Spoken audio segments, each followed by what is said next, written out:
So let's set the stage.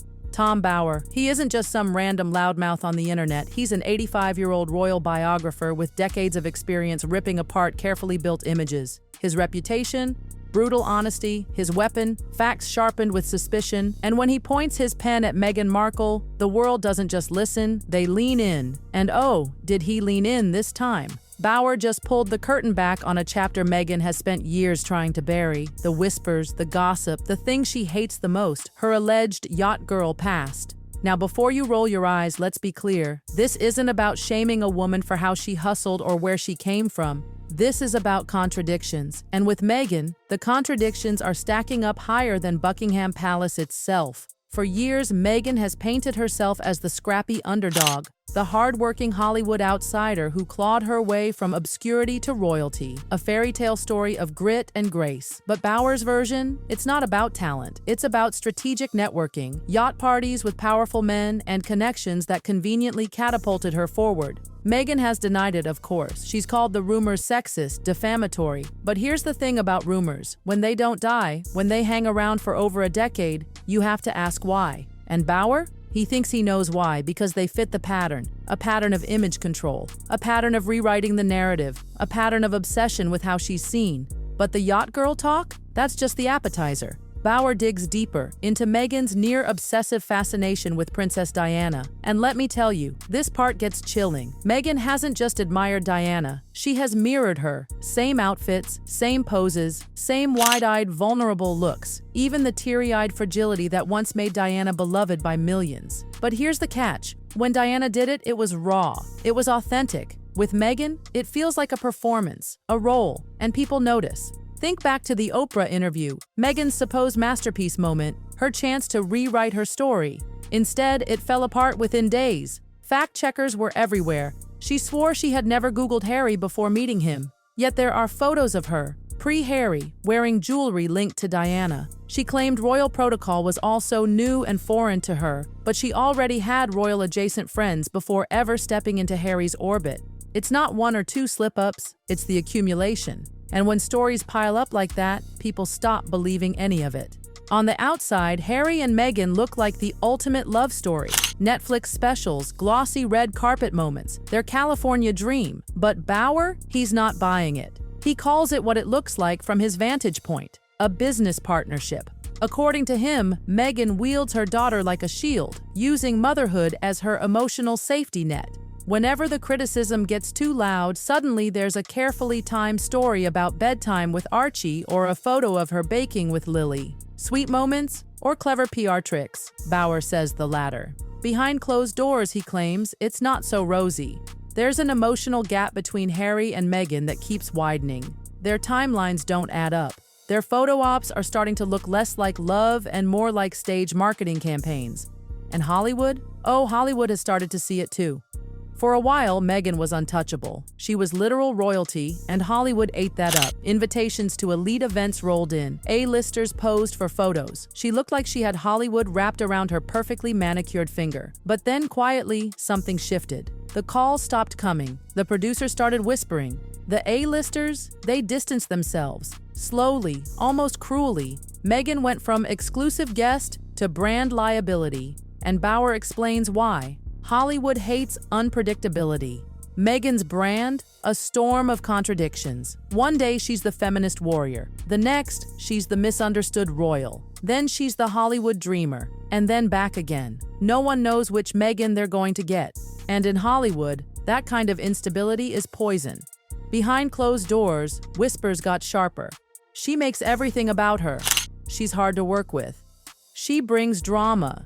And in that industry, you'll get smiles to your face, but your name gets erased quietly from the next invite list. Here's Bauer's most savage point. Nothing about Meghan feels organic anymore.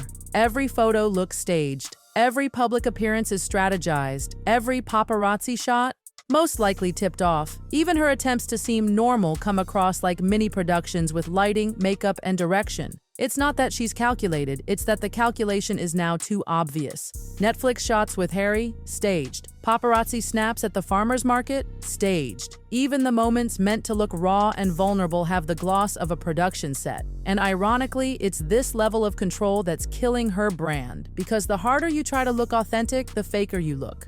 Then there's the darker allegation. According to Bauer, Meghan uses her children not just as family figures, but as strategic tools. Whenever criticism spikes, suddenly there's Archie's bedtime story or a photo of Lily with mom. Bauer calls it what it is: deflection. Not family, not warmth, just another piece of the narrative machine. So if Meghan's Diana obsession and Hollywood distancing weren't enough drama, Tom Bauer takes it even further. He says Meghan has now reached the point of no return.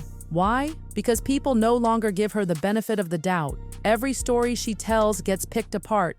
Every tearful moment gets replayed with sarcasm online. And every contradiction just piles onto the mountain of skepticism. At this point, people don't just doubt her, they assume she's lying. And once someone gets that reputation, even the truth starts sounding fake. That's the real damage here. Let's rewind for a second. When Meghan first entered the royal scene, people adored her. She was American, biracial, self-made, the total opposite of the stuffy monarchy. She was refreshing. She was relatable. She was different. But somewhere along the way, sympathy turned into suspicion. Not because of her background, but because of what she kept trying to be. She stacked on too many identities: victim, rebel, feminist, misunderstood royal, Hollywood star, protective mother. It was everything at once, and in trying to be all those things, she ended up looking like none of them. Instead of authenticity, it started looking like performance art. And Bauer, he doesn't sugarcoat it, he calls it the collapse of a brand. One of the clearest signs of that collapse? Spotify. Remember that huge multi-million-dollar podcast deal Meghan scored? It was supposed to be her empire's crown jewel, her voice, her platform, her chance to inspire. Except flop.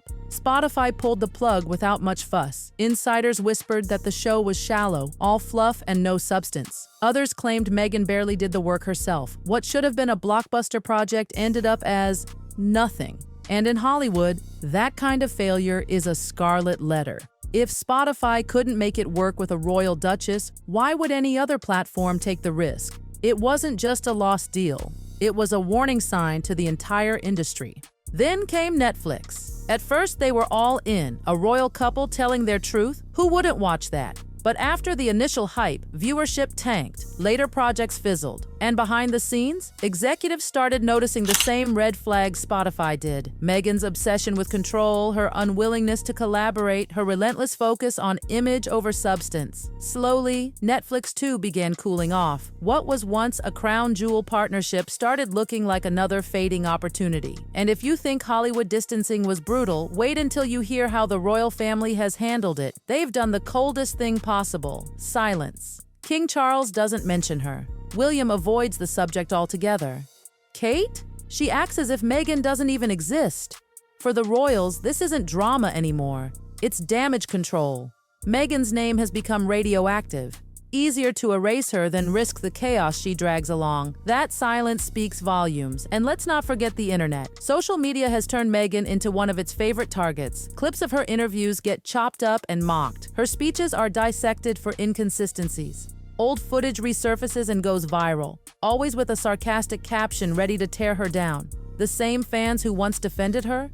Many of them have gone quiet. Some have flipped to critics. She's no longer the hero, not even the villain. She's something worse, a giant question mark. People don't know what to believe anymore. And in PR, confusion is just as deadly as bad press. Bauer delivers one of the most savage lines in his critique.